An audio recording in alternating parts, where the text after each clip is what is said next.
everybody, this is Mark again and my lovely wife Mel. I think with the possible exception of frontline workers, you can't really compare the Holocaust with Covid-19, we know that, but there's one thing that Viktor Emil Frankl, an eminent Austrian neurologist and psychologist and also a Holocaust survivor, can teach us about what happened in the Holocaust and how that relates to Covid-19.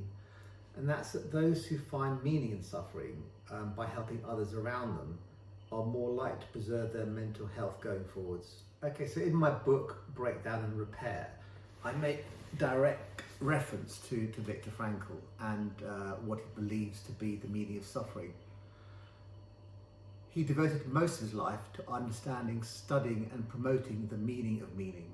The book for which he is most famous, Man's Search for Meaning, provides a graphic account of how he managed to survive the horrors of the Holocaust by finding a positive way of relating to his experiences. What he noticed was that it was the prisoners who were prepared to comfort others in greater need, the ones who gave away their last morsel of stale bread, who survived the longest.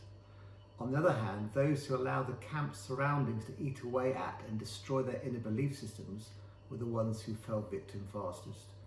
Frankl summed things up perfectly. If there's meaning in life at all, then there must be meaning in suffering.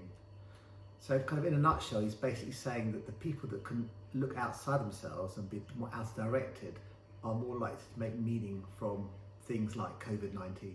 Okay, I mean, the reason why we talk about the story in the book is because it relates quite specifically to a time in our lives when we were also struggling, weren't we, a bit? Yeah, our daughter Emily struggled with anorexia nervosa for about 6 years.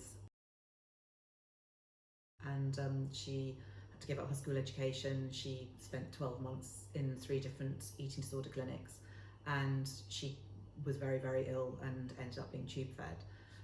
So we were often on 24-hour watch, and basically our lives were put on hold during the period of, not the whole 6 years, but at various times when it was critical. And I definitely can't compare us with Viktor Frankl, but we did find meaning in the suffering that she was going through by trying to help her overcome the illness. She's now 24 and thriving, and we, understand that there is good that can come out of it. No, I mean to be clear again, we're not being sort of saints. Yeah? I mean, we're not saints. Well, I mean, I'm not a saint. I mean, Mel, maybe, maybe not.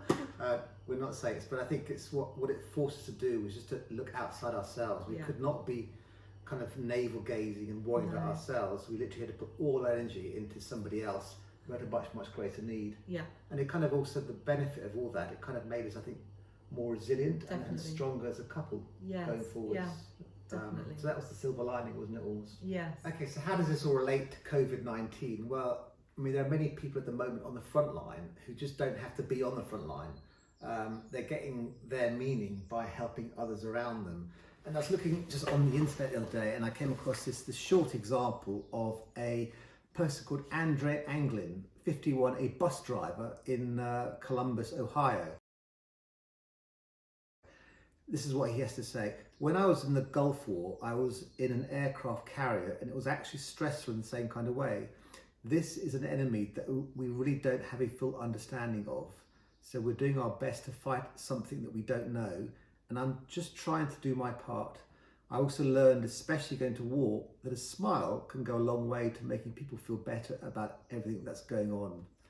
So this guy is likely to emerge, sort of, touch with fingers crossed, a lot stronger, more resilient, and also just proud and very satisfied about what he's achieved. So I think that's the key thing, looking outside ourselves to get some further strength and resilience is key. So there are stories now, dozens of people that are doing their bit for the community at large. Melly, tell us all about Captain Tom. So Captain Tom Moore is a World War II veteran. He's approaching his 100th birthday, and he decided to initially raise £1,000 for the NHS by walking 100 laps of his garden before his 100th birthday.